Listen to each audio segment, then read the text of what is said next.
Mitra, and I head technology at Tim Hortons India. So been part of since the founding team of Tim Hortons India. I handle both, basically the entire portfolio of applications, infrastructure, digital, all of that. Coming to the point of sustainability, coming to the point of IoT, I guess uh, I guess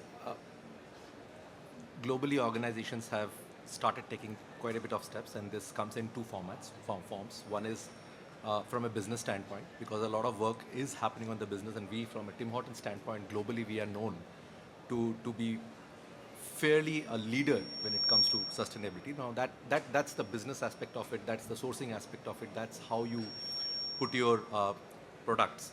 The other is from a tech standpoint, and that's where a lot of things with respect to uh, IoT and its interconnectedness with systems come into play. Now, some of this are happening within organization like ours. Some of this is happening in a wider gamut in the industry. But yeah, I mean, I guess things are already underway, and I am sure this is going to uh, accelerate as we in the coming years. Sure, thanks. Hi, my name is Amit. I represent Landmark Group, and I'm responsible for Max Fashion and Easy Buy, product sourcing, and quality. And since I've been in retail for almost a decade and a half, very passionate about sustainability. Product, how do so? If you ask me, what is one thing which I like is anything which is not being used by the end customer should be eliminated. That's the first standpoint. So how do we get there? And how do you, and interesting aspect of the panel will be that how does the IT, and I'll not stretch my imagination to AI and IoT because I still think they are buzzwords. So it's like moving how they can help us eliminate wastages, integrate stakeholders. I think that's the biggest part of it because IT, if only IT can do one thing well, which can integrate stakeholders, everybody knows what to do. So if it can happen, then it's a fair game. And I'm sure we will all be worried about going forward on how sustainable planet needs to be. And and I've seen a lot of companies doing a lot of things on sustainability. Like fellow panelist said, Arvind, I was lucky to be a part of Arvind. They had a legacy of being good sustainable leaders, I would say. So all in all, good interesting panel, and would love to learn a lot of things about it. Thank you so much. Hi everyone, I'm Radhika Shankar. I'm a part of, am I audible? Okay.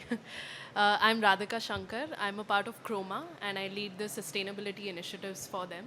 I think I'm very, very curious to hear, everyone's insights specifically on this topic. And I think two areas that we've kind of struggled with is one is we have a lot of data sets coming in, but how do we really make that data relevant for all our stakeholders? And I think that's also key to what you said in terms of integrating, these pieces.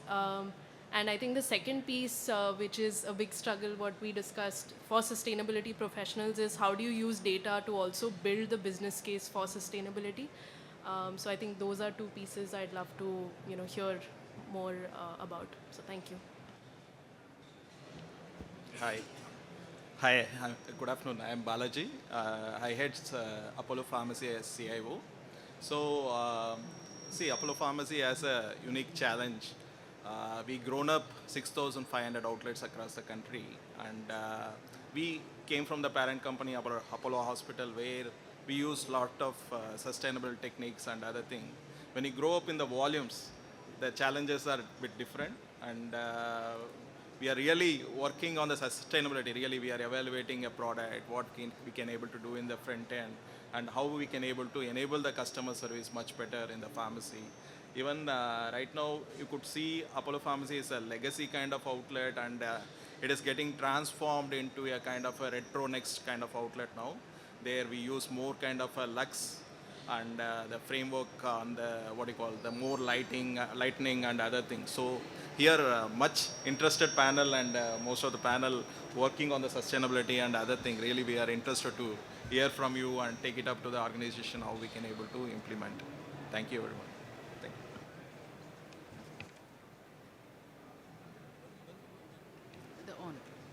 you. Good afternoon, all of you. My name is Gaurav Jain, and I represent Reliance Retail. I look after corporate strategy, mergers and acquisitions, and new businesses for Reliance Retail. Been with the group now nearly for 2 decades, ever since we started retail. And what I've seen on the sustainability part is that it's just about the way of doing business for us. Yeah? It's everything that we do needs to result into some kind of sustainability levels for us as a business. That's how Reliance feels and thinks. In a business where we operate close to about 20,000 stores, yeah, and we do transactions of nearly 500,000 transactions per hour, yeah, it is all backed up by data. Yeah? And sustainability is all about how do you measure and sustain. Yeah? So for us, everything we do needs to be resulting in some kind of a value addition to our customers and a value addition to the business. If either of these elements are missing, then it's not a sustainable business for us and a practice which is not sustainable for us. So I think the entire value chain of operating the business needs to answer how sustainability has to work.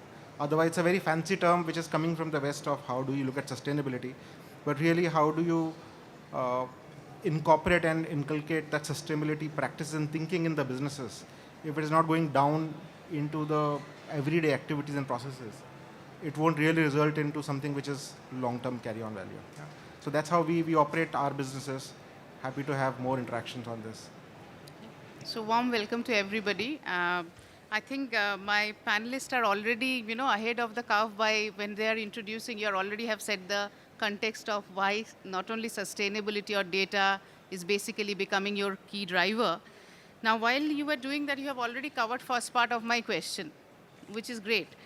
And interestingly, this panel is very nicely, divided into quite a few of the domains. Like I have QSR here. We have coffee. I was even thinking whether it's going to be a coffee table because there were quite a lot of my colleagues from the same business. We have, healthcare and pharmacy. We have apparel.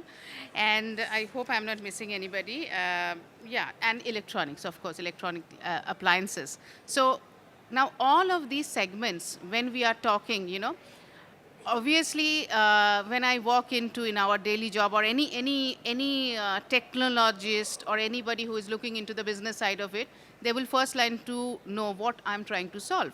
Is it just energy cost? Is it customer experience? Because I was just asking Mr. Balaji in the morning, like when I'm entering Apollo Pharmacy, I may not be thinking about comfort because I'm already in an uncomfortable zone to buy something over there, right? That is the thing. But my perspectives changed when he was mentioning about what they are looking from perspective of visual merchandising or creating an experience when you are going into even a pharmaceutical store. So going from that perspective to the asset efficiency, to the asset reliability, which also has a very, I should say, key relationship of how your sustainability will play a role, how emissions will play a role. The more maintenance or how well maintained your equipments are they, are they leading to more emissions? Is there something you can do already way ahead of time rather than waiting for the disaster to crop? So I think these are all very much interlinked. Now, depending on what level of digital maturity you are, probably you take a step ahead from point A to B or B to C, wherever you are going. So my question here is, I'll just tweak my questions a bit rather than the pointers. So from your industry perspective, you must be having one challenge when you are looking into a digital transformation part, right? That this is what I really want to solve, because all of you are basically the influencers within the organization who will be telling your business, okay, yes, we need this investment for certain objectives, certain KPIs in mind. Now, data quality, we were just speaking just before this session. How critical is that? Like, how are you managing, ensuring your data quality? I mean, you may not need to cover everything within this short span of time. I was just being very cautious about the time also. So one challenge of your industry, one trigger, which actually makes it very critical for you to have a digital, not only digital journey or a digital transformation journey, a data journey for for looking into your corporate objectives, whether it's sustainability, whether it's customer experience, whether it's just compliance. Because a lot of people these days talk about, I'm going IPO, I need to have this compliance in place. Now what we do? I mean, there are, different levels of discussion which comes along when you are speaking with different industry leaders. So if you can just list one of them, and just tell me about what is the trigger that this industry or this sector is looking into, that would be great. I think I come from the last leg of the value chain. I'm a retailer, and the challenge that we at the last leg face when we opt for digital transformation is, upskilling the people. What is happening is that, we have got, and we are, every moment, we are getting endless bounds of technology which is, getting bombarded into our business environment. I mean, day in, day out, a lot of technology companies, a lot of people innovating everything. At the hem of the affairs, we need to dissect and understand that, okay, this is the set of technology which is really relevant for my use case. So number one, selecting the right set of technology. Number two, the real challenge, educating, upskilling the people. Because, to make the technology or the newness or the advancements to really be sustainable, you need to train up the whole team who want to use it till the last leg of the team. So I think, the real challenge that we face as retailers at the last leg is getting the people right at the front end employees to a managerial level employees, understand technology, because one thing is very, very pretty much fact, and it is turning out to be a real fact, that we can't devoid ourselves with this technology, AI, fastness, anything, because going ahead in future, everybody would want results like at their finger point. Be it customers, they would want the services to be very real fast, because they would, the evolution of shopping, the evolution of buying product would really change. It would undergo a different tangent when we'd see shoppers that they want products like this. If you are there to give them like this, they would stay with you. Otherwise, there are lot many options in the market where they will migrate. So I think, all these factors are intertwined and playing simultaneously to create an ecosystem and give us a kind of, red light hint that, hey, this is the time that you need to select the right set of processes, systems, and technologies which should solve your use case. Make your team agile, skill them up, train them up, and see whether this journey has really pivoted you to the desired result or not. So I think the challenge of upskilling the sets of technologies, the set of new processes, the set of new devices that are coming in the market is the one which I feel in my area, my sector, is something that I'm really up for solving it. I think me and Vikram kind of come from almost the same industry, which is branded apparel and retail. So we have kind of a lot of common points, but I'll just kind of add a couple of points on what just Vikram said is, we operate like 1,000 stores, right? And, today, because we operate multi-channel, the entire customer acquisition really is happening digital, right? I mean, there's so much of digital natives as to what we really call it, the entire customer base. So entire set of quality of data, which is what is being coming in, what kind of customer it is, what is behavior, all of that is something which is what you can really get to know at the tap of your, mobile phone or a smartphone or an app, which is what you may have developed. So I think the quality of data, what do you make out of it, how do you capture it is all going to be very, very critical moving forward in terms of your cross-selling and upselling.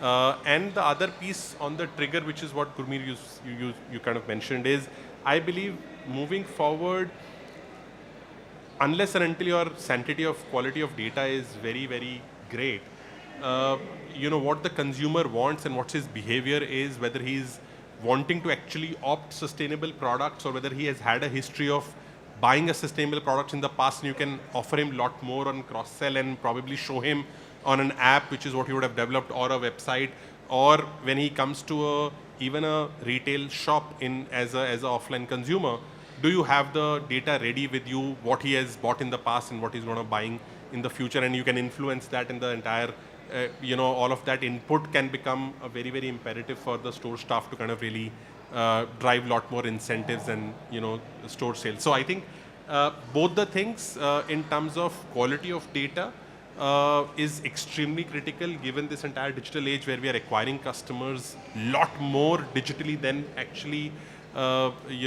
given the industry is struggling with the entire footfalls because of a variety of environmental reasons. And then that becoming an input and as a trigger in terms of offering a sustainable products, if at all we should go down that route, customers wanting to adopt or not adopt will kind of get driven by this entire quality of data, which is what will be available to us at our fingertips. So, I'm dividing these into two parts. One is a customer delight, and second is a efficiency drive. If you're talking about pizza, the delivery time is 30 minutes or 20 minutes. Anyways, we make it, ensure it to deliver it to customer by 20 or 30 minutes. While delivering these in 20 and 30 minutes, the rest part is missing. Talking about energy efficiency, sustainability, driving bikes, the speed limit, all these things are missing. Then what we started? In 2012, we started with 5 sites as a trial of energy efficiency project, automation control. Thereby, we get it 2 units per hour reduction of energy. As a trial, 2 units per hour. After 2 years, we implemented for 200 stores. Again, the incremental change happens. Because of data is not available in proper format, then we move ahead with the implementation of AI, machine learning and all these things. Today, we are a reduction of 5 units per hour with respect to 2012 with the help of energy management system, complete monitoring system, triggering for schedule maintenance, triggering for repair and maintenance, and then analyzing day by day what's going on. Is my scheduler is working or not? If not working, what next? Again, adding values in that respect. Asset replacement time. Because of the asset stretch period, because of the asset uptime, also my effect of uptime and effect of delivery and although something is online order is impacting. In that respect, preventive maintenance and repair and maintenance is triggering on time. Second aspect, converting it to energy efficiency is that developing a kind of a innovative product which is auto cut, auto scheduler. Second, converting petrol bike to e-bikes. Today, the scenario is that after learning of lot of emissions and the scenario, we are converting 15 bikes per day from petrol to e-bikes. This is just second add-ons. And this is coming as a basic consumption of electricity, basic consumption of petrol, and then triggering that. Why not e-bikes? In the same scenario, not adding this one, you are creating a different agenda of less emissions of carbon emissions through ovens and all. Again, consuming how much LPG you are consuming per hour, reducing day by day in different ways. My customer requirement, integration with the POS, order integration with that. This is a multiple scenario we are creating to meet my hustle delivery of 20 and 30 minutes. This is a step we taken ahead. Now we are at the stage of going next level of IEEE, complete energy efficiency product there, to reduce next 2 units per hour. This is our target line, and we are ahead with that. Thank you. Thanks for that. I'd like to take a one level above, I just want to step back for a second. So when I was hearing everybody talking about it, right, I think if you imagine a 2x2 matrix where financially sustainable, financially non-sustainable, sustainable from an ecological standpoint or whatever standpoint, and not sustainable. If you look at if a particular thing that you're doing, for example, let me take an example from my industry, using paper cups versus plastic cups. Okay, if a particular activity is both financially sustainable and ecologically or whatever sustainable, right? I think every business will go for that, right? If I think in this 4 quadrants, the only quadrant of activities where we all are discussing about is something that is economically sustainable, or from a business perspective, it makes sense for us to go in that direction. But ecologically or from a long-term perspective, it's not sustainable. Case in point, right? Like for example, you go with a plastic cup, it's cheaper. As a business, I love it. The customer does not need to pay extra for it. Customer loves it. Everybody is happy. But on the long run, there are consequences that all of us have to pay, right? Now, I want to focus on that one quadrant and see how we can sort of deep dive into that. So in that sense, right, like I said initially, the measurable stuff. So that is where all the stuff that we've been talking about, data, measuring it correct. First of all, a particular activity, which quadrant does it fall under? You need to measure it and put it in the right quadrant appropriately, right? For example, if you by any chance measure saying that, hey, the customer is very happy, like, hey, with this particular product, then it'll go from a quadrant where if you look at the economic sustainability point of it, the customer satisfaction is sort of rolled into it.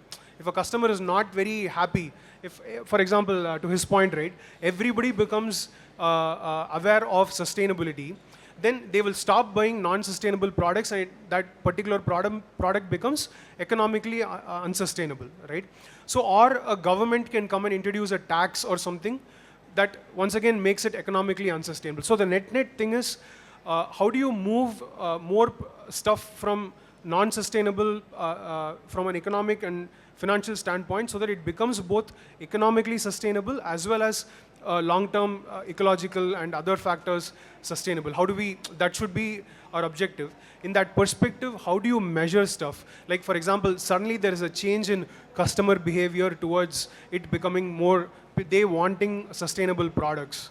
How do you make sure that that pulse is picked up quickly and business is able to respond to it quickly? Or for example, a new product has come that has become both sustainable as well as economically viable. How do we sense that?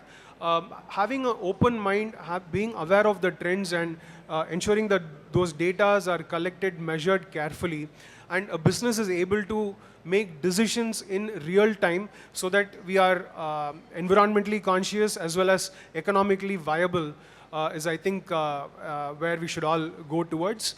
And in that sense, right, I think a lot of technology that's available these days, maybe 15 years back, measuring some of these things was such a big challenge.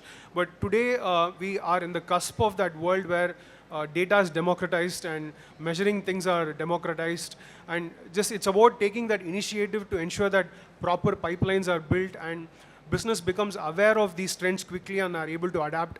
And investing in that is where I think businesses should go towards. So that's where I think my mind is at.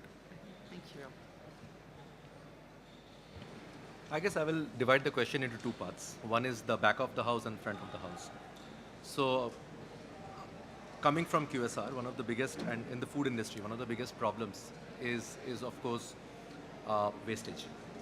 Okay, because we are talking of raw materials at the end of the day. Now let's focus on back of the house because wastage is a huge concern.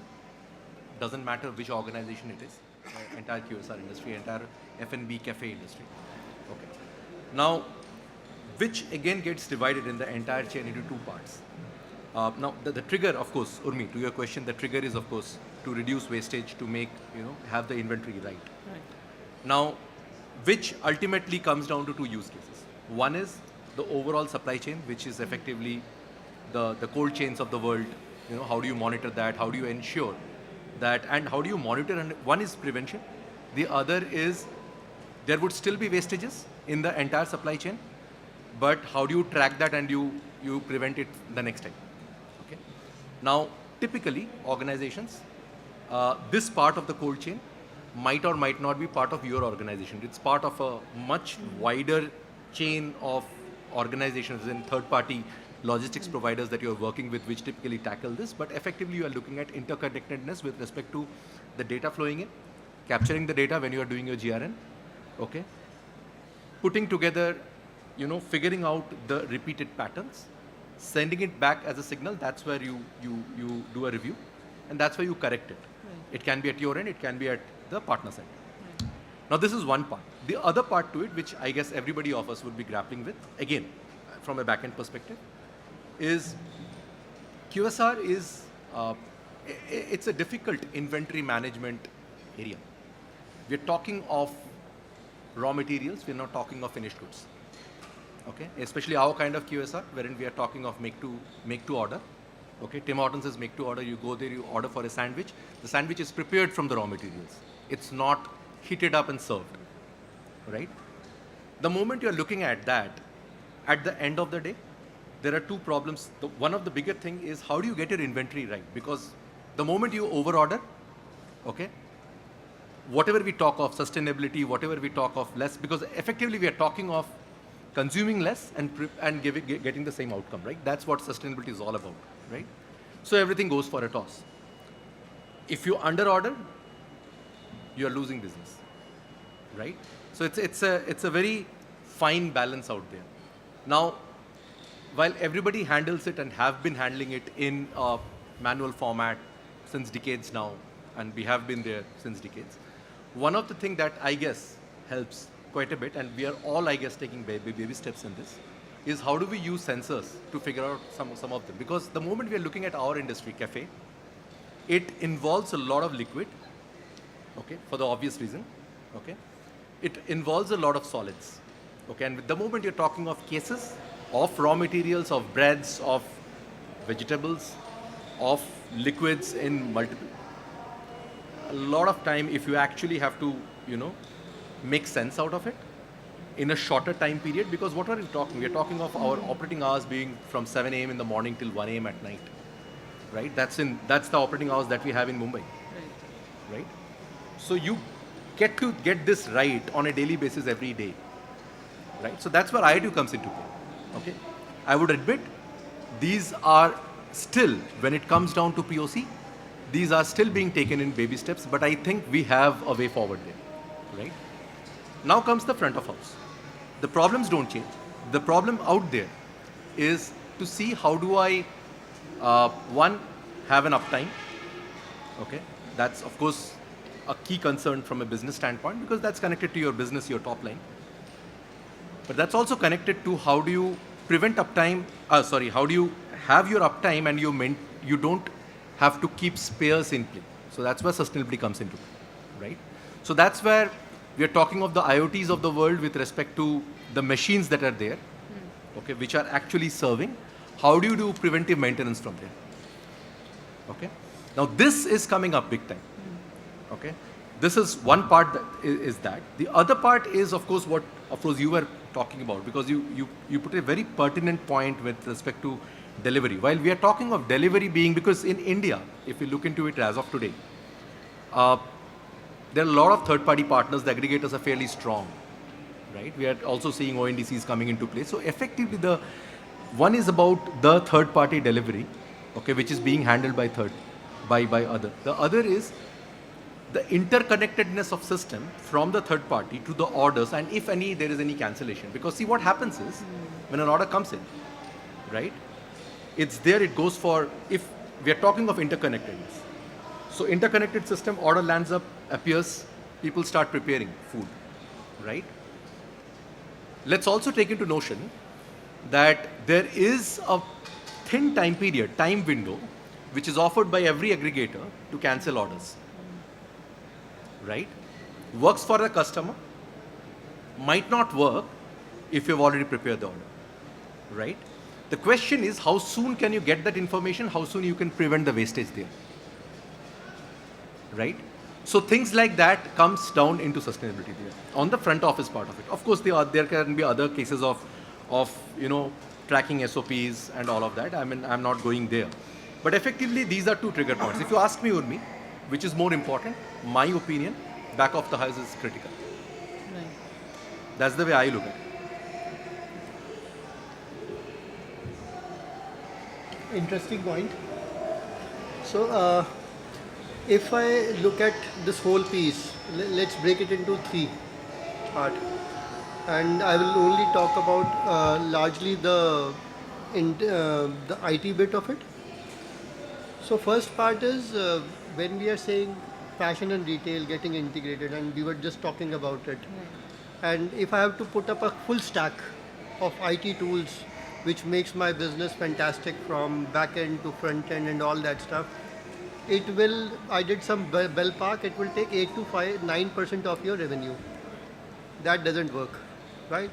So as companies, you have a budget of 1%, 1.1% of the revenue, that's about it.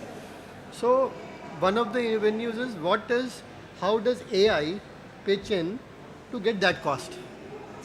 Because if AI can do it 100 times better, it should eliminate that cost of kind of getting that infrastructure and all that. So that's first part of it. So how it is, IT is getting feasible for the business first part. This is something which you have touched as well. Now this is the first. Now second is, we have such a varied tool and bouquet of options as a retailer that how do you, and you have stakeholders, you have factories, 200 factories which makes for it, and you want to track them. And you have third party logistics, you want to track availability. So how do you do it? How many processes, systems, and 200 partners will have 20 tools? You have one tool. So how do you hope to integrate all of this? Now, we have a problem, we have a solution. Solution is Aadhaar, but who will look at a tool like Aadhaar and say, okay, this is your ID number and it gets matched and you don't need anything else.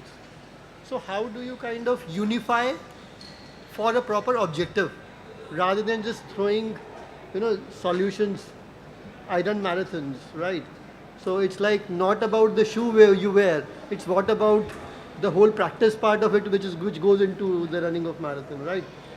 So you can get tools, but it complicates it. And this third part of it is, again, I like the point which you said. Is it the sustainability need of the hour? Or if for the choice of the word is majboori. Majboori is regulation. Now, how do we understand that piece? Now, if you ask me as a consumer, I am a third wave customer as well. I am a Chroma customer, Apollo customer, all of it. And I am a customer of fashion retail as well. Urban brands, yes, of it, sure. So, one thing which I really hate is packaging. As retailers, how it's a very quick thing which we can kind of save money. And this is something which can control. And I was narrating one story to her and we said, packaging is 2 weeks of work, eliminate. Whatever doesn't go to the customer, eliminate. Right? So my sense is there are quick wins, they are available there. But how do you make it a sense in terms of if we have to do it over and over again in terms of every year, how do we get the value out for the business? Because one is from a business origin itself, it's a counterintuitive. We all want to grow 15%, 20%, right? Year on year. So it means we want to sell more. It means we want to pollute more, for the choice of better word, right? So if we are not saving, let's say, carbon footprints, for a matter, if we are not saving those 15% average on product, then we are only saying thing, not doing anything, right?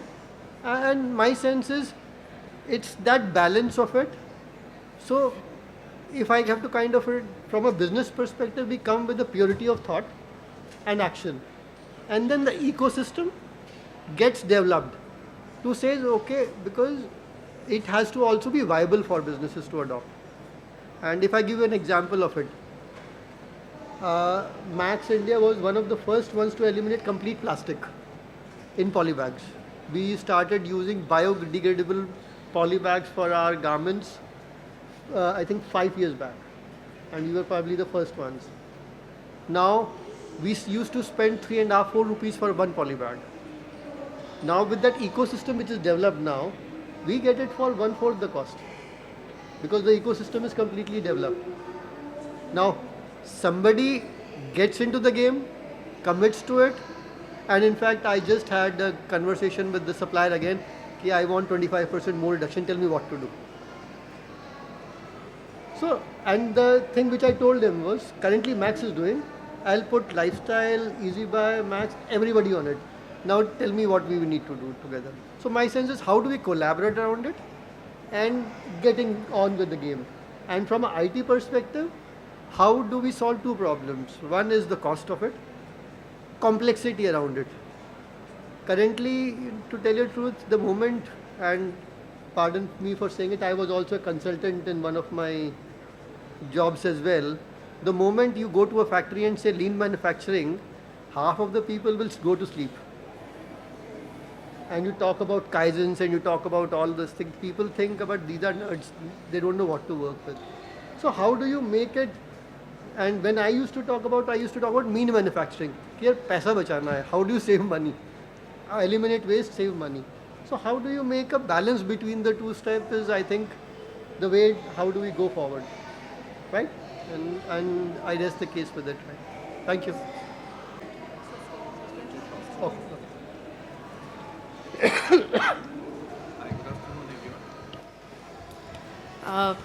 Thank you. Sorry, please go ahead. Thank you so much. My name is Saurabh Deshpande. I head the ESG for Shoppers Stop. So thank you so much. Glad to be a part of this panel discussion. Thank you. Thank you. So I think a lot of interesting insights have come through. I think my perspective, and I think one of the pieces we probably have not touched upon a lot is the compliance part of it. I know you said it is proxy for majboori, and I have a slightly different take on that. I think there is one part which is adhering to compliance and then going beyond compliance, and a lot of the inputs that have come through are, going beyond compliance and thinking of, what is the right thing to do. But for organizations that are starting out, I think compliance or say reporting frameworks like BRSR gives a good base to understand where you are at, and a lot of times, especially the quadrant that you mentioned, right, where it is financially sustainable but ecologically not very sustainable. I think to build the case for the long-term sustainability, some of that actually comes from your reporting frameworks. So specific to, say, BRSR, when I look at carbon emission accounting, for example, today, along with data quality, I think even systems are not really at the level of quality that we need it to be. And what I mean by that is, for example, if I look at scope 1 emissions, there is one part where we have fugitive emissions, which is basically your refrigerant gas leaks from your HVAC systems, right? So while we are tracking energy, a lot of times these systems are not able to track this gas leak, which for a retailer like Chroma, if I look at it from a one store perspective, may not be a huge impact. Same thing when I multiply it by 600 stores pan-India, it then accounts for a huge impact from a carbon emission standpoint.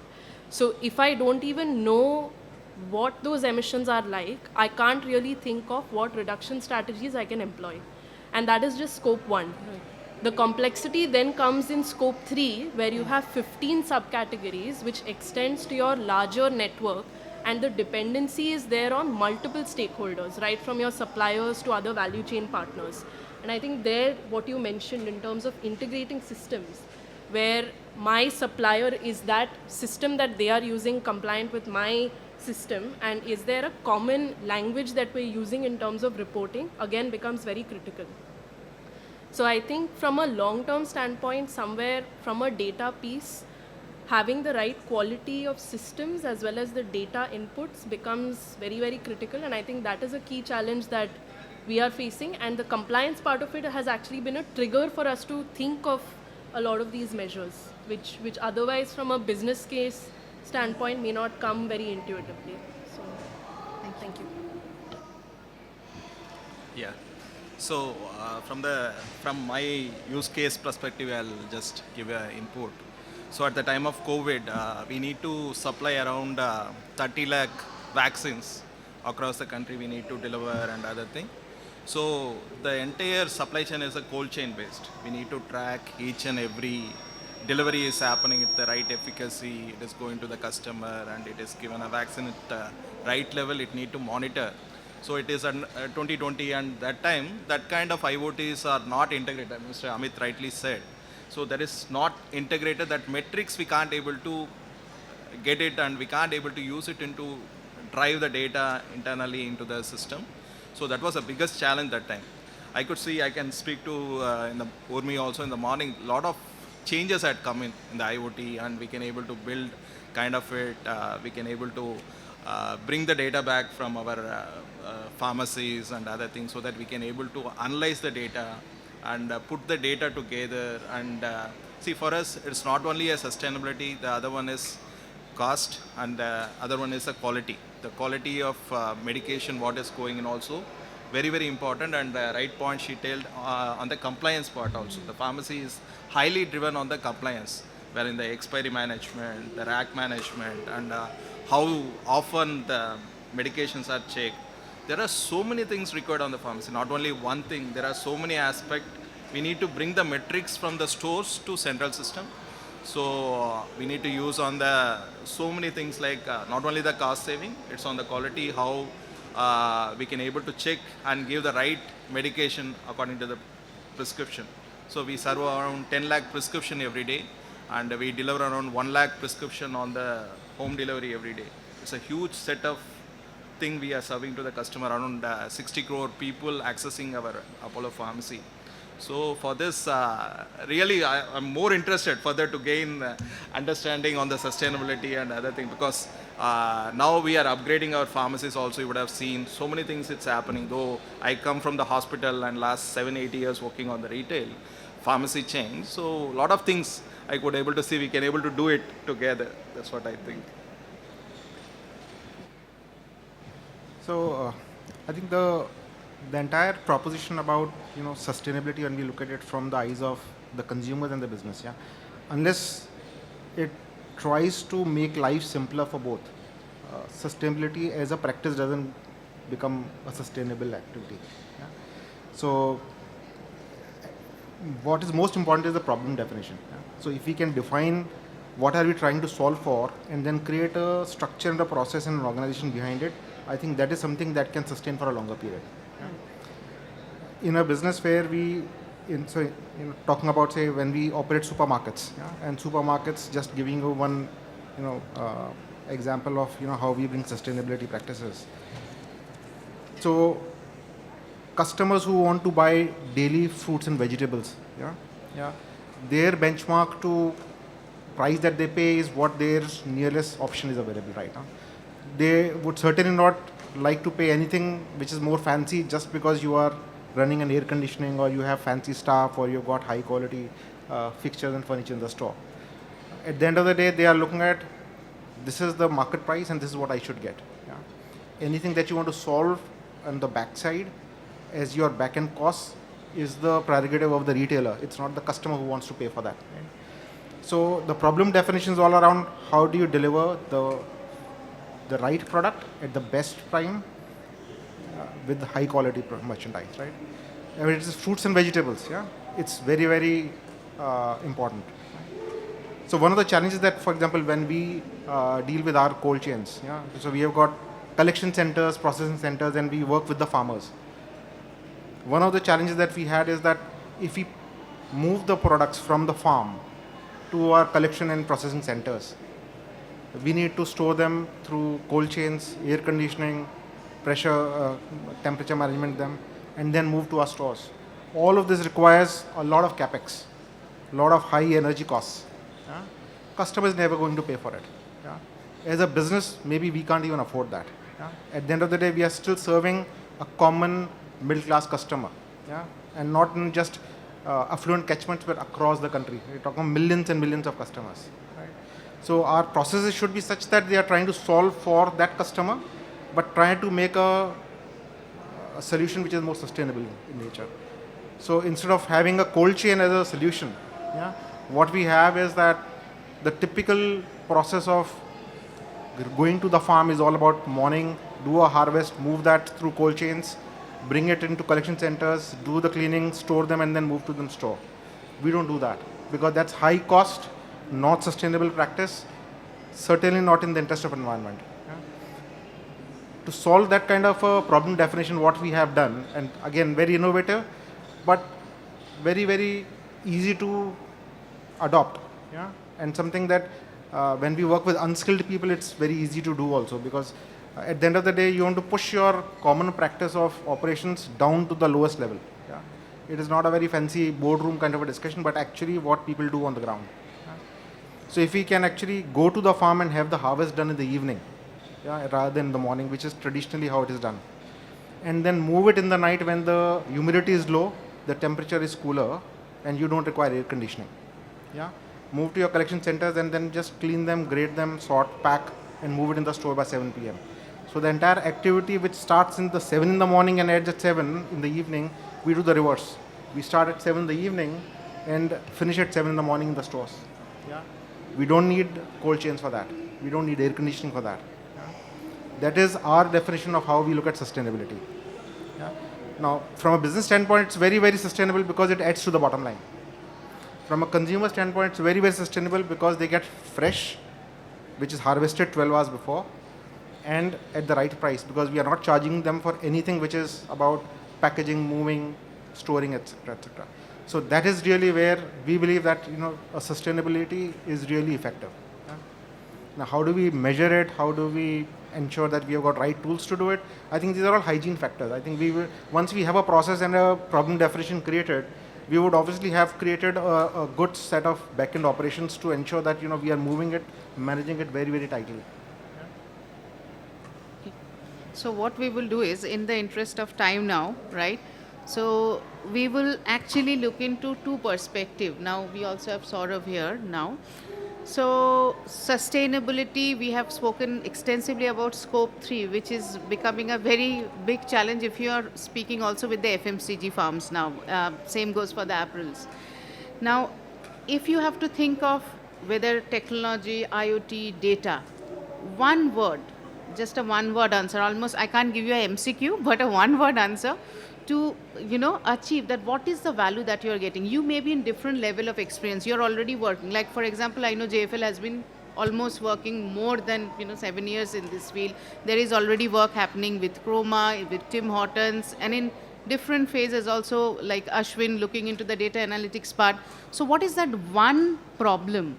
What is that one value rather than a problem? What is the one value that you're already getting, you think you will not get? So it is a battle of maybe apprehension versus the experience which already has been delivered from such programs, whether it's IoT or data that you're getting.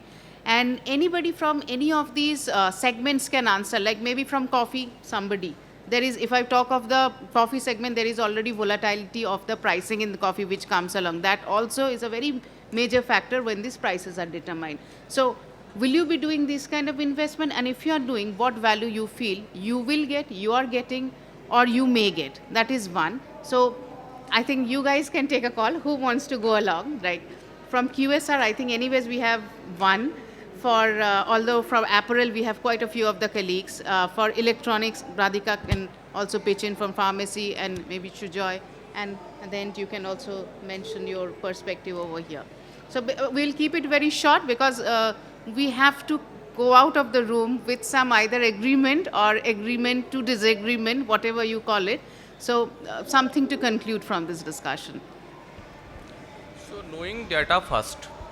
If you are knowing our data, knowing our compliance level, knowing our temperature level, if I have a cold storage and I'm not meeting compliance, mean to say my raw material to operate in between 1 to 4 degrees Celsius. If I'm not meeting compliance, how I came to know? Because non-operational hours, no manpower is there. No one is going to intimate us, and no one is going to sit inside the cold room and storage to know about the degree Celsius. So need a kind of sensor and compliance level through IoT. Once I came to know this is a problem areas, now the second phase is coming to the control level. How to control. Then again, there is a kind of automation and control system is working there. Scheduler is working there. If my temperature is not working, it is beyond 5 or 7, there is a second layer is lot of wastage. Entire raw material for 5 days is going to be wasted. So immediate actions. How it is immediate actions? It is a kind of triggering in terms of SMS, triggering in terms of WhatsApp messaging, escalation level 1, level 2, level 3, level 4. My wastage should be 0. This is a type of IoT, the kind of analytics, kind of compliance is required in the industry, particularly in the QSR segment. And today in JFL, we have 2100 stores across India, and we are managing that compliance level. Even the big days, talking about 1st January or Diwali or Holi, where the requirement and the order is just triple times. We are managing that compliance too. This is because of we have a in-house talking about complete monitoring setup, complete escalation setup, complete scheduler setup. This is all about how we are managing e-waste as well as energy efficiency. In case back of the house, talking about back of the house always, my AC is running in night, how I came to know and how I can control. There is a lot of analytics is going to use IR sensors. If someone is bypassing the AC in night because some store team is also sleeping in the night somehow, how to control? If they bypassing the AC is going to stop after 15 minutes. It is because of the analytics and automations. This is somehow required not only the QSR segment, in the other segment too, to control the waste of energy and waste of raw items. Thank you. Thank you. So maybe anybody from the apparel who wants to add? I think I was just listening to everybody. I think every sector in retail has got its own levers and factors and definition of sustainability. I mean, for QSR or coffee or pharmacy or CDIT, and fashion, every sector has got its own definition, own challenges, own levers. How to sustain, how to bring sustainable product, or how to bring sustainable processes, systems, and sustain it. My friend from Reliance, he was telling about, cost. Now, we come from fashion and lifestyle business. I mean, this is, we need to have AC. If we need to give a comfortable environment to a customer who is walking into a fashion store, he needs to be comforted first by the ambience of the store, that the ambience of the store is soothing. So we need to have ACs. Yes, the challenge is, what is the carbon footprint that we are making and how can we reduce it or make it more efficient? So we can't be, we have times in a day where we have lean flow of customers, then we have high flow of customers. So can we switch off AC during lean flow of customers? The answer, I don't know. The answer might be no. And can you blow up the AC to the very low level at the time of when we have high flow of customers? Again, the answer is no or yes, I don't know. But what we surely know is that, we need to come up and we need to research and evolve a process which is custom specific, which is not generalized. I mean, the concept of sustainability can't be generalized across the sectors because it is sector agnostic. I mean, the concept itself, what runs in fashion and lifestyle business, what is required to comfort a customer, what is required to train the employees of the sector, what is required to train the participants or stakeholders of the sector, has to be there, and it requires a cost. Now the question is that, how do we develop a system where over a period of time, the cost gets distributed evenly, and as we scale up, as new set of technologies or new set of intelligence comes in the sector, new set of practices comes in the sector, can we distribute the cost evenly so that it becomes a norm, not a fancy thing? So, this is something that we really need to, I think, as far as fashion and lifestyle sector goes, and my colleagues from the same sector would probably resonate with the thing, that sustainability is at the birth point in this sector. We are yet to, cover up grounds on our basic things in terms of, providing customer experience, in providing best sales staff, in providing best ambience, in providing best, processes and systems in the store. Because, as he was mentioning, we are dealing with at that chorus level of the people where they are not skilled up to understand the concept of sustainability. We are still grappling with the basic infrastructure level kind of bottlenecks, basic infrastructure level of training and development, basic infrastructure level of customer experience, maintaining the store, maintaining the SOP of the store, maintaining whatnots of the store, which needs the store to be up and run right at the time and before the customer enters.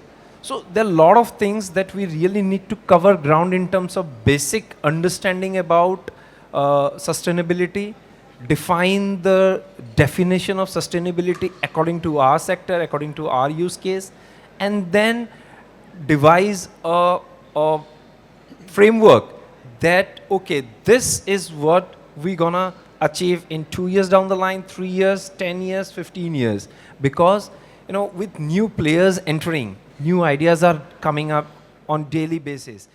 And to assimilate everything and come up with something general, I don't think that would be, that should be the key as far as the fashion retail sector goes. So I think customized solution to the specific problem of yours should be the key, should be the concept of the strategy that anybody who is in fashion and lifestyle sector should adopt.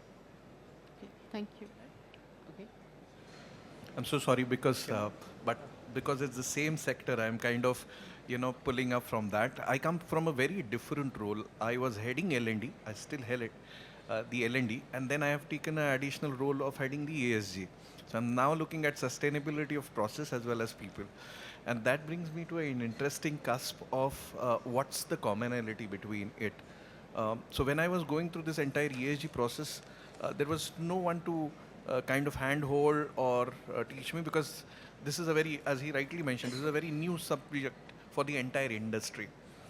But through my observations and through my interactions with stalwarts like you, people who have experienced, what I realize is that though it has to be industry specific and it has to be customized, curated, because we have our own challenges, the end customer is the same. All of us finally have the share of that same customer market. And do we need to change? Do we need to adopt to the sustainability and the ESG practice? The answer is yes, no choice, because the customer is demanding that. Today, organic tomato costs probably higher than some of the chicken brands, and people are ready to pay that. It's dichotomy. It's contradicting. That something which is good for mankind, good for industry, you have to shell extra. But at the same time, there is a customer base who's ready to pay for that extra because I'm getting something which is sustainable and something which is organic. Extrapolating that to retail industry, if I were to switch to natural fabric, sustainable fabrics, yes, I have to pay extra. All the more additional challenges for a brand like Shoppers Stop is we are neither manufacturers, so we hardly have any control over sourcing. But ultimately, we are in a business where we have to sell more. So how do I balance this? And that's where I think collectively, because we are connected to the same purpose, today, whatever is an individual journey, I'm really glad that RAI got this platform together.